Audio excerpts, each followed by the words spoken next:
지난주는 복음 우리를 찌른다라는 제목이었는데요. 오늘은 복음 우리를 바꾼다라는 제목으로 말씀을 전하도록 하겠습니다.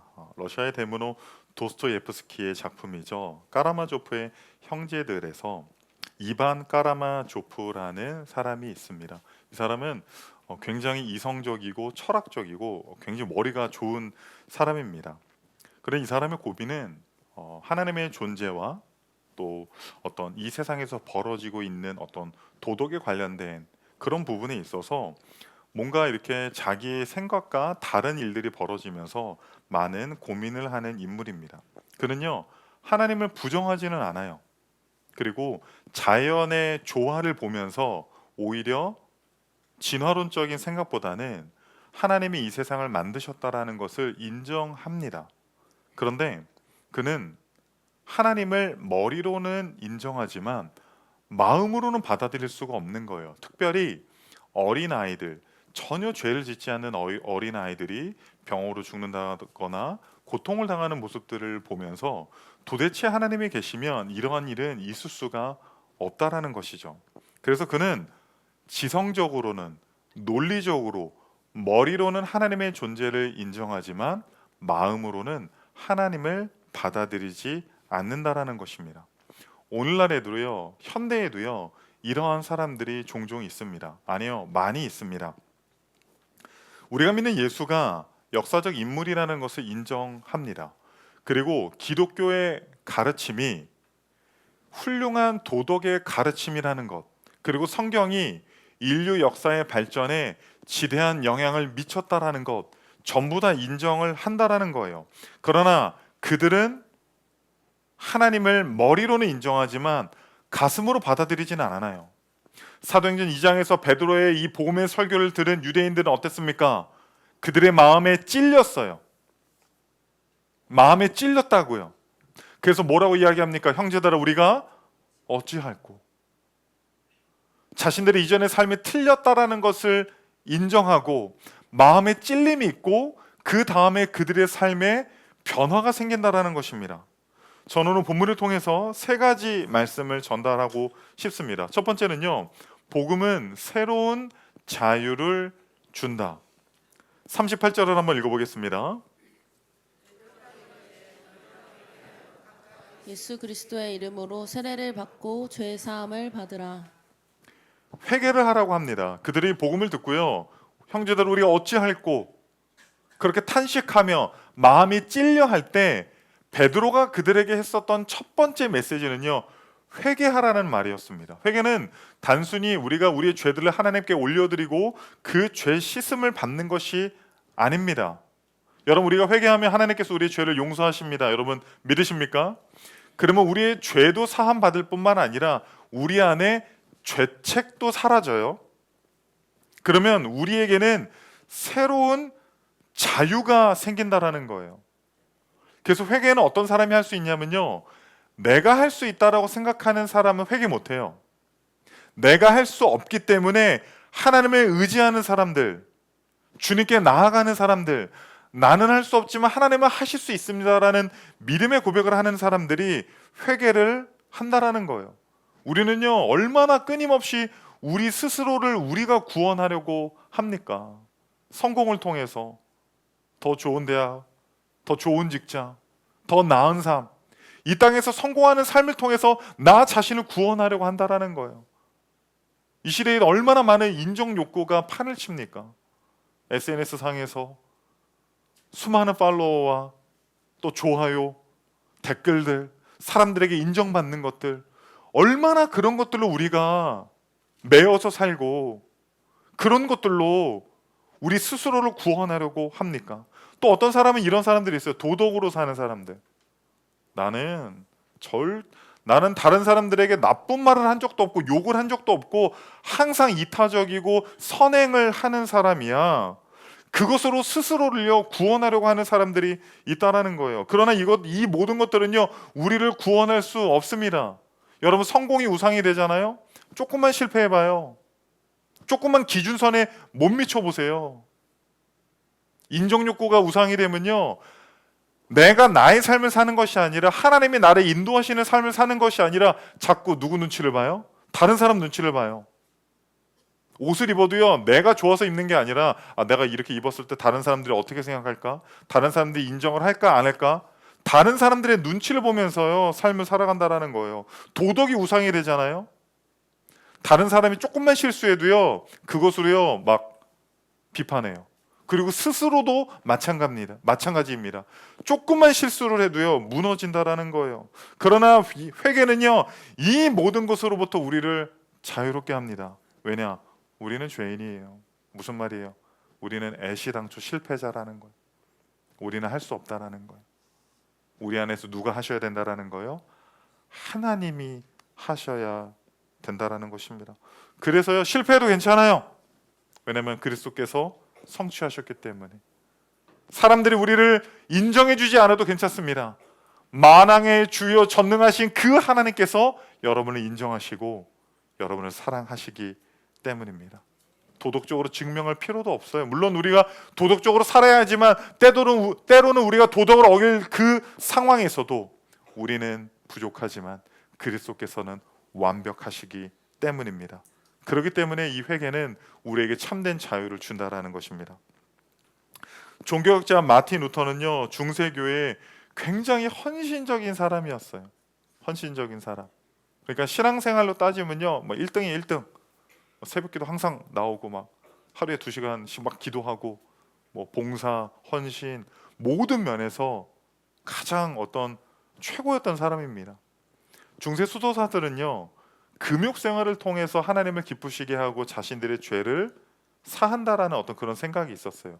그래서 어떤 경우에는요 두 발로 걷는 게 아니라요 무릎으로 걸어 다녔어요. 계단을 오를 때도 걸어가는 것이 아니라 무릎으로 이렇게 계단을 올라가기도 했습니다. 한 기록을 보면요 이 루터는요 하루에 6번 기도했대요. 6번. 여러분 하루에 몇 번 기도하세요? 우리 다 3번 기도하잖아요. 식사기도 진짜 하나님 건강해 주세요. 이렇게 후루 이렇게 그렇죠? 어쩔 땐 입에 넣고 기도하죠. 예. 그런데 루터가 기도한 거는요 그런 식사기도의 수준이 아니라는 거예요. 정말로 뜨겁게 하루에 2시간씩만 쳐도요 12시간을 기도했다라는 거예요. 금식하고요. 그리고 고해성사를 하는데요. 천주교에는 그런 교리가 있습니다. 고해성사, 즉 성도들이 신부님에게 죄를 고백하잖아요. 그러면 그것이 하나님께서 죄사함을 하는 하나의 통로로 여기신다라는 거예요. 그래서 루터가 고해성사를요 너무 많이 하는 거예요. 너무 장시간 하는 거예요. 그래서요 신부님들이요 루터만 보면 도망 다녔대요. 붙잡고 고해성사 할까봐 안 놔주는 거예요. 신부님 제가 이런 죄를 졌고요 저런 죄를 졌고요 한 2시간이 지났어요. 그런데 제가 생각해보니까 또 이런 죄를 졌고요. 하루 종일 하는 거예요. 근데 한두 번이 아니라 계속 이렇게 죄를 고백하는 거예요. 왜냐? 그 마음속에는요 항상 불안함이 있었어요. 뭔가 부족하다라는 생각이 있었어요. 내가 충분한가? 하나님이 나를 용서하시나? 나를 사랑하시나? 뭔가 부족하다라는 생각이 그에게 있었다라는 거예요. 그래서 훗날 마틴 루터는요 이렇게 고백을 했습니다. 나는 그 의로운 하나님을 사랑하지 않았다. 오히려 증오했다. 왜냐하면 그는 내가 아무리 노력해도 만족시킬 수 없는 심판자로 느껴졌기 때문이다. 신앙생활을 그렇게 하다 보니까 육신으로 하다 보니까 노력으로 하다 보니까 행위로 하다 보니까 하나님이 싫은 거예요. 하나님 미운 거예요. 오히려 하나님을 증오하기까지 하는 거예요. 왜냐하면 나를 받아주시지 않기 때문에. 내가 이렇게 노력해도 내가 아무리 이렇게 헌신해도 그것으로는 하나님을 만족시킬 수 없기 때문에 루터는 절망했습니다. 그런데 어느 날 비텐베르크 수도원 탑 안에서 성경을 읽다가 그 유명한 로마서 1장 17절의 말씀을 읽게 된 거예요. 우리 한 목소리로 읽어보겠습니다. 복음에는 하나님의 의가 나타나서 믿음으로 믿음에 이르게 하나니 기록된 바 오직 의인은 믿음으로 말미암아 살리라 함과 같으니라. 루터는 무릎을 쳤어요. 내 노력이 아니구나. 내 능력이 아니구나. 내 행위가 아니구나.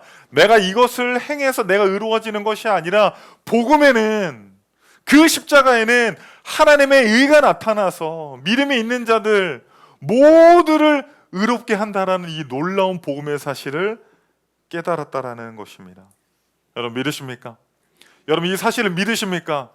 우리의 행위가 선해서가 아니라, 우리의 행위가 도덕적이어서가 아니라, 우리의 행위가 이타적이어서가 아니라, 그 복음에는 하나님의 의가 나타나기 때문에, 그 하나님의 의를 우리의 의로 여겨주시기 때문에 우리를 의롭다고 말씀하시는 겁니다. 여러분의 가치는요, 여러분의 성취에 있지 않아요. 그리스도의 성취에 있습니다. 이것을 믿을 때 우리는 자유해집니다. 두려움이 아닌 기쁨으로 하나님을 섬기게 되고, 증명이 아닌 감사로 예배할 수 있는 자가 된다라는 사실을 여러분 믿으시기 바랍니다. 두 번째는요, 복음은 새로운 능력을 줍니다. 베드로가 38절에 회개하라고 했죠. 그 다음에 뭐라고 이야기합니까? 너희가 회개하여 각각 예수 그리스도의 이름으로 세례를 받고 죄사함을 받으라. 그리하면 뭘 선물로 받는데요? 성령을 선물로 주신다라는 것입니다. 여러분 만약에 우리가 복음을 듣고 그리스도인이 되었는데, 자 너희들이 복음으로 새롭게 되었으니까 자 예수 믿는 자들은, 교회 다니는 사람들은 이렇게 해야 되는 규칙들이 쭉 주어진다라고 한다면 율법과 뭐가 달라요? 율법을 지켜야만 하나님을 만족시킬 수 있고, 율법을 지켜야만 하나님의 백성이 될 수 있는 그 유대교의 교리와 뭐가 다릅니까? 물론 우리가 그리스도인으로서 지켜야 되는 법이 있지만, 하나님이 우리에게 복음을 주실 때는 그 규칙을 먼저 주신 것이 아니라 그 복음의 능력으로 살 수 있는 은혜를 주셨다라는 거예요. 그것이 무엇이냐면 성령이라는 거예요. 성령. 여러분 구약 시대 때는 성령이 있었어요? 없었어요? 있었어요. 다시 물어볼게요. 고개 이렇게 했던 사람들 다시 물어볼게요. 자, 구약 시대 때 성령이 있었어요? 없었어요? 있었습니다. 있었어요. 없었다라고 하면 삼위일체 교리에 크게 위배되는 거예요. 우리는 이제 1단, 2단 그렇게 되는 거예요. 있었습니다. 계셨습니다. 그런데 성령이 모든 사람에게 임했습니까? 아니에요. 특별한 사람에게, 특별한 상황에서, 특별한 때에 제사장이나 선지자나 다윗이라든가 어떤 특별한 사사들에게만 성령이 임했어요. 그리고 어떤 경우에는 성령이 떠나시기도 합니다. 그래서 다윗이 뭐라고 해요? 죄를 짓고 주의 성령을 내게 거두지 말아달라고 하는 거예요. 왜? 다윗은 봤어요. 성령이 떠나는 것을. 사울이 겸손할 때 하나님이 성령에 강력히 사로잡혔는데, 그가 죄를 짓자, 하나님께 불순종하자 성령이 사울에게서 떠나는 것, 그것을 목격했어요. 그러나 이제는 어떻습니까? 이제는 신약의 시대에 와서 이 요엘 선지자의 말씀이 이루어지는 거예요. 요엘 2장 28절 어떻게 되어 있습니까? 그 후에 내가 내 영을 만민에게 부어주리라. 모든 사람에게 부어주리라. 모태신앙뿐만 아니라 종교인들뿐만 아니라 신앙생활을 잘하는 사람들뿐만 아니라 내가 만민에게, 모든 사람에게, 내가 선택하고 구원한 모든 사람에게 이 성령을 부어주시겠다라고 약속하셨다라는 거예요. 여러분 믿으십니까? 여러분 안에 성령이 있으십니까? 있으십니까? 그러면 이 성령을 받은 사람들에게 어떤 능력이 생기는 줄 알아요? 에스겔 선지자는 이렇게 말해요. 에스겔 36장 27절에 이렇게 말을 합니다. 또 내 영을 너희 속에 두어 너희로 내 율례를 행하게 하리니 너희가 내 규례를 지켜 행할지라. 내가 내 영을 너희 속에 두어. 그럼 어떻게 돼요? 하나님의 율례와 규례, 하나님의 말씀을 지키고 행하는 자가 되게 하신다라는 거예요. 무엇을 통해서? 내 노력이 아니라, 훈련이 아니라 성령을 통해서 그러한 사람, 말씀을 지키는 사람, 하나님을 기쁘시게 하는 사람으로 만드시겠다라고 말씀하셨다라는 거예요. 여러분 베드로를 한번 생각해 보세요. 베드로 성령을 받기 전에 어떻게 했어요? 예수님을 3년 동안 따라다녔죠. 동고동락을 했어요. 얼마나 많은 가르침을 받았습니까? 얼마나 많은 말씀을 들었습니까? 얼마나 많은 기적을 체험했습니까? 그런데 로마 군병들이 예수를 잡으러 왔을 때 도망갔죠. 보자기 하나 둘러쓰고 예수님을 따라갔지만 한 여종이 너도 이와 같이 있었던 자다라고 이야기하니까 뭐라고 이야기해요? 그 여종의 한마디에 예수님을 부인하고 저주하기까지 했습니다. 도망갔어요. 저주하고 부인하고 도망갔습니다. 그러나 그가 사도행전에서 마가의 다락방에서 오순절날 성령이 임하는 성령의 체험을 한 이후에 그가 어떻게 변합니까? 지금 예루살렘에서 수많은 유대인들 앞에서 어떤 말씀을 전하고 있습니까? 사도행전 2장 36절을 한번 읽어보겠습니다. 그런즉 이스라엘 온 집은 확실히 알지니 너희가 십자가에 못 박은 이 예수를 하나님이 주와 그리스도가 되게 하셨느니라 하니라. 벌벌벌 떨었는데, 숨어 있었는데, 도망쳤는데, 이제는 그 예루살렘 한복판에서 유대인들에게 예수를 전할 뿐만 아니라 그들의 죄까지도 지적하고 있다라는 거예요. 어떻게 이렇게 변할 수 있었습니까? 더 많이 공부했습니까? 더 많은 어떤 내가 노력해야지 어떤 의지를 가졌습니까? 그게 아닌 거예요. 사도행전 1장 8절에 보면 이런 말씀이 있죠. 오직 성령이 너에게 임하시면 너희가 권능을 받고 파워, 힘을 얻게 된다라는 거예요. 성령을 받기 전에는 하려고 해도 안 되고 맨날 막 그냥 작심삼일로 끝나고 해야 되는데 이런 상태에서 머물렀는데 성령을 받고 나니 하늘의 권능이, 그 성령의 능력이 이 베드로를 사로잡았다라는 것이며, 존 칼빈은요 기독교 강요에서 성령을 이렇게 설명합니다. 그리스도와 우리를 연합시키는 띠라는 거예요. 그리스도와 우리를 연합시키는 거예요. 뭐가? 성령이. 이 띠는요 절대 끊어지지 않아요. 그래서 성령으로 그리스도와 연합이 되잖아요. 우리가 그리스도처럼 말하고, 우리가 그리스도처럼 생각하고, 우리가 그리스도처럼 행하게 된다라는 거예요. 여러분 믿으십니까? 그럼 제가 다시 한번 물어볼게요. 여러분 안에 성령이 있으십니까? 그럼 성령의 능력으로 살아가고 계십니까? 저희 집 주차장에 흰색 벤츠가 2대가 있습니다. 2대가 있는데요. 예를 들어서요, 한 사람은 그 차를요 키로 시동을 걸어서 엔진으로 운전을 하고 다녀요.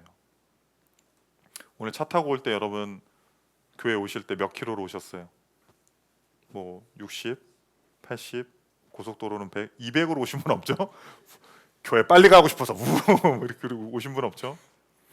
여러분의 능력으로 그렇게 올 수 있었어요? 저도 한 60에서 80 밟고 온 것 같거든요.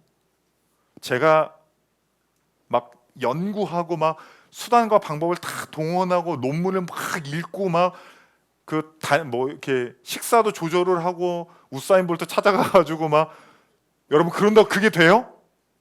여러분 그게 됩니까? 배운다고 막 마음을 먹는다고 여러분 그게 됩니까? 안 된다라는 거 안 돼요.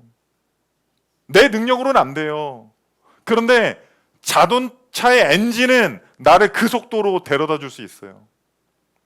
신앙생활을요 그렇게 해야 돼요. 신앙생활을. 그런데 어떤 사람은요 그 좋은 차를요 항상 밀고 다녀요. 밀고 다녀요. 내 능력으로, 내 힘으로 성령을 주셨는데도, 그 귀한 것을 주셨는데도요 차를요 내 힘으로 밀고 다녀요. 그러니까 신앙생활이 힘든 거예요. 예배생활이 힘든 거예요. 말씀생활이, 기도생활이 어려운 거예요. 왜냐하면 여전히 성령을 주셨음에도 불구하고 그 성령의 능력이 아니라 내 능력으로 살아가려고 하기 때문입니다. 여러분 베드로가 어떻게 성령에 사로잡혔습니까? 사도행전 1장 14절 말씀을 한번 읽어보겠습니다. 여자들과 예수의 어머니 마리아와 예수의 아우들과 더불어 마음을 같이하여 오로지 기도에 힘쓰더라. 오로지 뭐에 힘썼다고요? 뭐에 힘썼다고요? 뭐에 힘썼다고요? 기도에 힘썼다라는 거예요. 기도에 힘쓰지 않고서는 우리는 성령을 체험할 수도 없고 성령에 사로잡힐 수도 없고, 오로지 기도에 힘쓰지 않고서는요 성령의 능력대로 살아갈 수가 없다라는 거예요. 19세기 미국의 복음 전도자 D.L. 무디는요 유명한 설교가였습니다. 그의 설교를 듣고 많은 사람들이 회심했고 주님 앞으로 돌아오는 놀라운 역사들이 있었습니다. 그런데 자신의 사역에 뭔가 빈 구석이 있었던 것 같아요. 그런데 하루는 2 자매가 이 D.L. 무디에게 와서 이렇게 말했다라고 합니다. 당신을 위해서 기도하고 있습니다. 성령의 능력이 필요합니다라고 이야기했대요. 그런데 그 이야기를 들었을 때 D.L. 무디는 별로 그렇게 좋지 않았다라는 거예요. 내가 이렇게 열심히 하고 있는데, 그리고 내 말씀을 듣고 수많은 사람들이 변화되고 있는데 도대체 뭐가 부족하다라는 것이지? 그런데 시간이 지나면서 그 자매들의 이야기가 생각이 나면서 진지하게 기도하기 시작했다라는 거예요. 그리고 어느 날 뉴욕 시내 거리를 걷다가 성령님이 이 D.L. 무디를 완전히 사로잡는 것을 경험했습니다. 그리고 무디는 훗날 이런 고백을 했습니다. 같이 읽겠습니다. 나는 다른 사람이 되었습니다. 같은 성경을, 같은 설교를 전했지만 수백 명이 그리스도께 돌아왔습니다. 내가 변한 것이 아니라 그 위에 임한 능력이 달랐습니다. 네. 내가 달라진 게 아니라 내가 더 많이 성경 읽고 내가 더 많이 기도하고 내가 더 많이 무언가를 해서 내가 내 스스로를 변화시킨 것이 아니라 성령이 무디를 완전히 새로운 존재로 바꿨다라는 거예요. 여러분, 우리가 교회를 어떤 사람은 모태신앙부터 어린 시절부터 다닌 분도 있고 성인이 돼서 믿은 분도 있고, 우리가 다 신앙의 어떤 그런 부분들은 다르지만 우리가 하나 될 수 있는 그 이유 중 하나는 우리가 예수를 믿는다라는 거예요. 구원자로 여긴다라는 거예요. 그런데 여러분, 우리의 삶에 무언가 불만족스러움이 있는 이유는 여러분 돈 때문이 아니에요. 물질적인 것 때문이 아니에요. 사람 때문이 아니에요. 우리가 하나님을 기쁘시게 하는 삶을 살고 있지 못하기 때문에 우리의 영혼이 아는 거예요. 우리의 영혼이 뭔가 부족한 거예요. 그러니까 자꾸 예수를 믿는데도, 우리 안에 성령이 있는데도요, 자꾸 다른 것으로 채우고 다른 것으로 채우고 다른 것으로 채우면서 더욱더 죄의 구렁텅이 속에 빠지게 되는 겁니다. 하나님은 우리에게 귀한 성령을 주셨는데 그 성령의 능력으로 살아가야 하는데 여전히 내 지혜로, 내 경험으로, 내 능력으로 살아가려고 하는 것은요, 자동차를 운전하는 것이 아니라 자동차를 밀고 다니는 신앙생활과 같다라는 것입니다. 사랑하는 우리 성도님들, 자동차 그만 밉시다. 오로지 기도에 힘씁시다. 그리고 내가 할 수 있다라는 모든 것들을 내려놓고 하나님만이 하실 수 있습니다. 여러분 다 맡기세요. 여러분이 할 수 있는 것도요, 다 할 수 없다고 고백하세요. 그리고 하나님이 도와주시지 않으면 저는 숨도 쉴 수 없는 그런 연약한 존재이오니 성령의 능력으로, 성령의 동력으로 살아가는 우리 모두가 되게 해달라고 주님께 간구하는 우리 드림교회 성도님들 되시기를 바랍니다. 마지막 세 번째입니다. 복음은 새로운 세계를 열어줍니다. 우리 39절을 읽어보겠습니다. 이 약속은 너희와 너희 자녀와 모든 먼 데 사람 곧 주 우리 하나님이 얼마든지 부르시는 자들에게 하신 것이라 하고. 제가 그 미국에 있을 때 그 신학교에서 이제 중국인 전도사님들도 이제 꽤 계셨습니다. 그래서 어쨌든 같은 동양인이기 때문에 조금 더 서양인들보다는 친해질 수 있는 계기가 많이 있었던 것 같아요. 근데 이제 저랑 약간 1.5세 전도사님이랑 그리고 중국인 전도사님이랑 셋이서 같이 밥을 먹고 이야기를 하는데, 그 1.5세 전도사님은 그 시티즌이었어요. 그래서 한국에서 태어났지만 시민권은 미국인 시민권을 갖고 있었습니다. 그래서 이제 그 전도사님이 자기는 한국 사람 아니고 미국 사람이라고 이야기를 했어요. 이제 그러면서 이야기가 시작이 됐는데 갑자기 이 중국인 전도사님이 저한테 그렇게 얘기하는 거예요. 제가 이제 영어 이름이 스탠이거든요. 스탠. 나는 너도 차이니즈라고 생각해.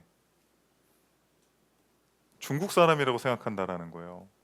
그래서 너 한자 이름 있지? 그러면서 원래 한국은 중국이라는 거예요. 제가요, 순간적으로 중학교 3학년 때로 돌아갔어요. 몸에서 막 열이 올라오면서, 근데 제가 또 목사 아닙니까? 이 치기 어린 전도사와 싸울 수가 없잖아요. 그래서 제가 이렇게 얘기했어요. 그 전도사님한테. 사실 그 전도사님 되게 좋은 분이에요. 되게 성격도 좋고 진짜 괜찮은 애였는데 갑자기 거기서 이제 뭔가 안 맞은 거야. 그래서 우리 모두 다 하나님 나라의 백성이다. 너도 하나님 나라 백성이고 나도 하나님의 나라의 백성이고, 그런데 나는 샹차이를 안 먹어. 너는 김치를 못 먹어. 너도 한국 사람 아니고 나도 중국 사람 아니야. 그냥 너 나 중국 사람이라고 말하지 마. 나는 한국 사람이고 그냥 우리는 다 하나님 나라의 한 백성이야.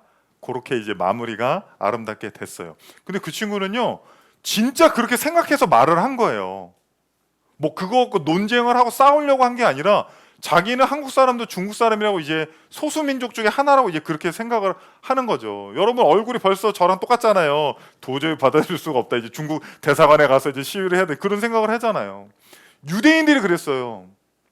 이방인들, 하나님의 언약 밖에 있는 사람들. 제가 설교 시간에 여러 번 얘기해서 이거 기억하는 사람 많아요. 유대인 신학자들이요, 연구해서 내린 결론, 하나님이 이방인들을 왜 만들었을까? 그 결론이 뭔지 아세요? 지옥의 땔감으로 쓰시려고. 그 말은 뭐예요? 이방인들은 하나님 나라의 백성이다 아니다? 천국 갈 수 있다 없다? 안 된다라는 거예요.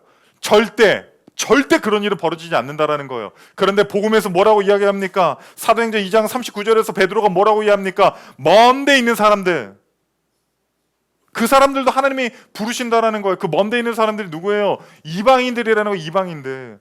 그 이방인들도 하나님이 부르시는 하나님의 백성이라고 지금 선포하고 있다라는 거예요. 복음은.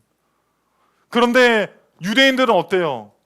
이방인들 절대 안 돼. 절대 그 사람들은 구원받을 수 없는 사람이에요. 그들의 세계관이 깨졌어요. 그들의 경험이, 그들의 생각이 완전히 깨져버리는 거예요. 갈라디아서 3장 28절에 뭐라고 이야기합니까? 너희는 유대인이나 헬라인이나 종이나 자유인이나 남자나 여자나 다 그리스도 예수 안에서 하나이니라. 복음이 뭐라고 이야기합니까? 복음이 뭐라고 이야기합니까? 내가 만민에게 내 영을 부어주리니. 남자들만 구원받는 거 아니다. 여자들도. 유대인들만 구원받는 건 아니다. 이방인들도. 복음은 이것을 선포하고 있는 거예요. 너희들 안 된다고 생각했지? 이방인들은 절대로 천국 못 가고 하는 나라의 백성 못 되고 지옥의 땔감으로 죽어간다고 생각했지? 그러나 복음은 그 먼 데 있는 사람들. 39절에 뭐라고 이야기합니까? 이 약속은, 이 복음의 약속은 너희와 너희 자녀와 모든 먼데 사람 곧 주 우리 하나님이 얼마든지 부르시는 자들에게 하신 것이라고 하고, 하나님이 부르신다라는 거예요. 하나님이 얼마든지 부르실 수 있다라는 거예요. 너희들의 생각으로 재단하지 말고 하나님이 부르시는 자는 반드시 이방인이라도 구원한다라고 지금 성경이 이야기하고 있다라는 것입니다. 사랑하는 성도님들, 어쩌면 우리도 이 유대인들이랑 비슷한 생각을 하고 살지 않았습니까? 복음은 먼데 있는 사람들도 구원한다라고 믿고 있지만, 우리가 우리 주변에 있는 사람들을 전도할 때 가끔씩 저는 성도님들에게 이런 이야기를 들을 때 마음이 아파요. 목사님, 우리 남편은 안 됩니다. 안 되긴 뭐가 안 돼요. 근데 왜 그렇게 말씀하셨는지 알겠다라는 거예요. 수십 년간 해봤는데, 할 수 있는 모든 것을 했는데 안 된다라는 거예요. 안 된다라는 거. 우리 가족 중에서도요, 모든 먼 데 있는 사람들이 있어요. 유대인들이 이방인처럼 생각하는 사람들이 있어요. 아무리 전도해도, 아무리 복음을 전해도, 아무리 사랑으로, 아무리 선하게 이끌어도, 아무리 기도해도 안 되는 사람들이 있어요. 그런데 오늘 복음은 우리들에게 무엇이라고 말합니까? 하나님이 하시면 된다는 거예요. 하나님이 하시면 된다는 거예요. 여러분, 가족 중에 모든 먼 데 있는 사람들이 있습니까? 포기한 사람이 있습니까? 하나님이 부르시면 되는 거예요. 하나님이 하시면 되는 거예요. 그것은 우리의 능력으로 하는 것이 아닙니다. 복음의 능력으로 하나님은 그들도, 우리가 포기한 그들도 변화시킬 수 있습니다. 오늘 말씀 세 가지 한번 보겠습니다. 첫 번째 뭐였죠? 새로운 자유를 주는 거예요. 새로운 자유. 우리가 회개할 때마다 너 내가 하지 말라 그러는데 너 막 이렇게 하나님 혼내시는 게 아니에요. 우리 안에는 모든 죄책들을 사하시며 우리에게 진정한 자유를 주는 거예요. 두 번째는 무엇입니까? 복음은 새로운 능력을 주는 거예요. 내 힘으로, 내 능력으로 그렇게 살아가는 건 그리스도인의 삶의 방식이 아니에요. 성령의 능력으로, 새로운 능력에 사로잡히는 거예요. 그리고 마지막 세 번째, 복음은 새로운 세계를 열어주는 거예요. 여태까지 내가 공부했고 내가 경험했고 그래서 내가 딱딱딱 이건 이래 저건 저래 죽을 때까지 생각 안 바뀌죠. 그런데 복음은 바꿔주는 거예요. 복음은 우리의 경험과 우리의 지식과 우리의 모든 세계를요 더 넓혀주는 거예요. 우리가 안 된다라는 것도 하나님이 하시면 됩니다. 우리가 포기한 영혼들도 하나님이 부르시면 반드시 새롭게 될 줄 믿습니다. 이 복음의 능력으로 살아가시는 저와 여러분이 되기를 소망합니다.